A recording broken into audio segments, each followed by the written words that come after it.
听四月说中文。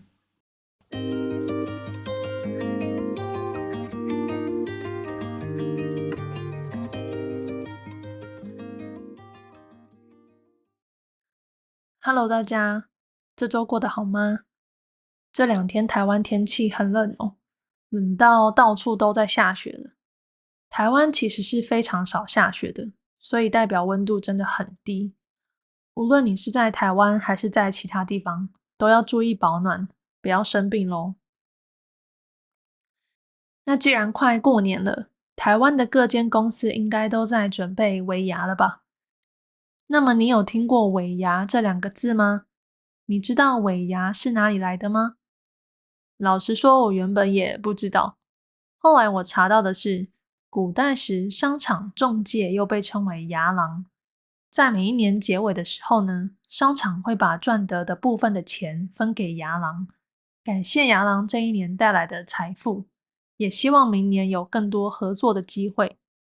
尾牙的牙主要就是这样来的。而尾这个字呢，则是尾巴的尾来的，也就是最后的意思。因此，尾牙就是年底最后一次的牙祭，也就是雇主一整年最后请员工吃饭的日子，感谢大家的辛劳。是不是有点复杂呢？其实还有其他的说法啦。但总之，当你听到公司说尾牙这2个字，就只要想到年尾公司大请客，而你只要准备好吃大餐就好咯。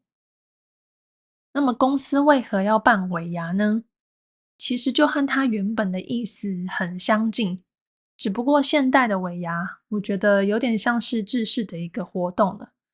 无论公司是否有赚大钱，大家都期待公司在年终一定会办这个活动。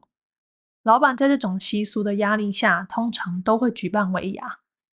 因此，与其说是感谢大家的辛劳，这个目的更像是让大家至少在工作的一年中，有一天可以坐下来一起吃饭。毕竟平常工作上可能不会认识和你工作比较无关的人，也不会跟不熟的人去吃饭嘛。所以只有当尾牙这个日子，会有机会认识不同的人。而除了社交的目的，对老板来说，也是可以展现自己照顾员工的时间。毕竟老板也不会有事没事就请大家吃饭，但是至少可以利用尾牙这个时间，在一年的这一天，请大家吃一顿比较好的餐，对大家这一年的辛苦表示感谢，也趁机和大家聊聊天嘛。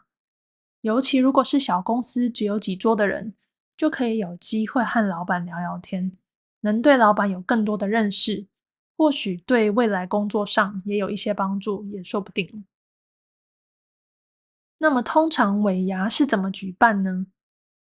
无论是哪一种规模的公司，一定都是找一间不错的餐厅吃饭，且几乎都是桌菜的形式，也就是大家坐在同一张大桌子，叫一盘一盘的菜分着吃。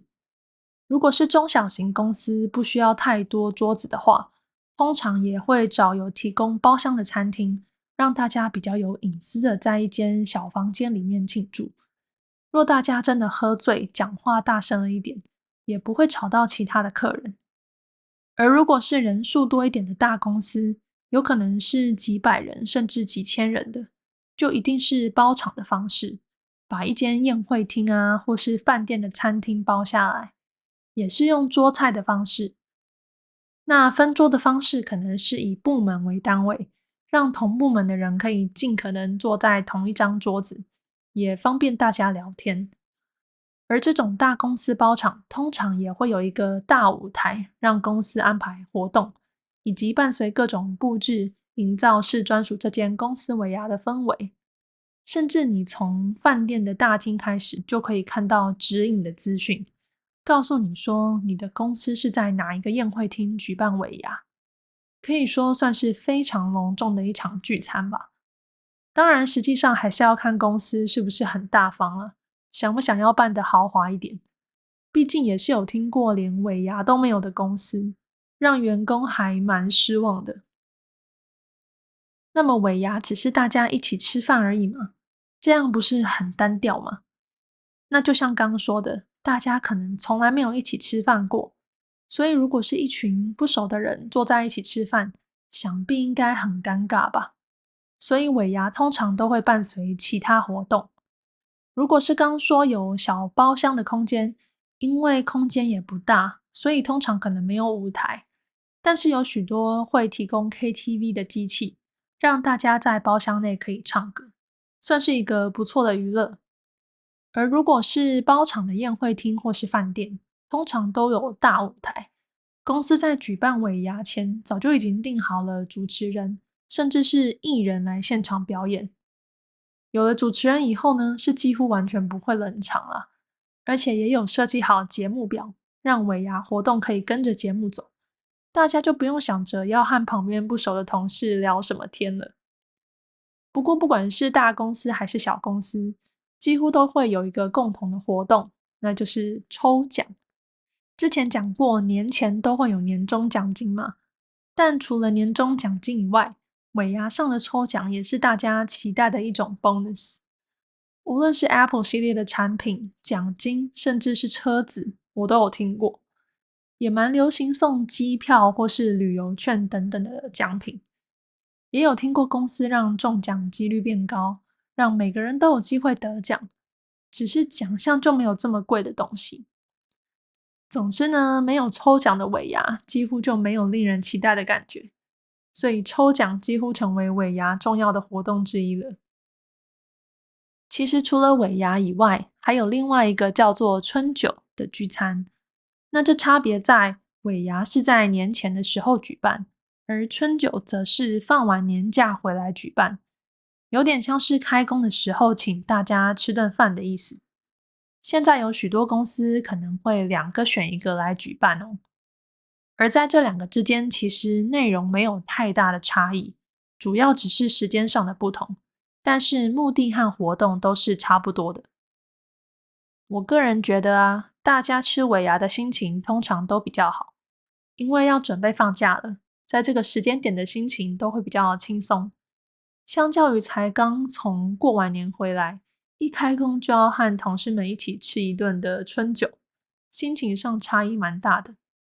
当然啦，如果你在春酒上抽到大奖，就会更有动力上班也说不定，所以算是有好有坏了。那么不晓得大家的国家有像尾牙这种活动吗？如果是你要帮公司举办尾牙，觉得有什么活动是适合的吗？而除了抽奖以外，有能让大家开心又觉得有收获的方式吗？欢迎留言分享，让我知道咯。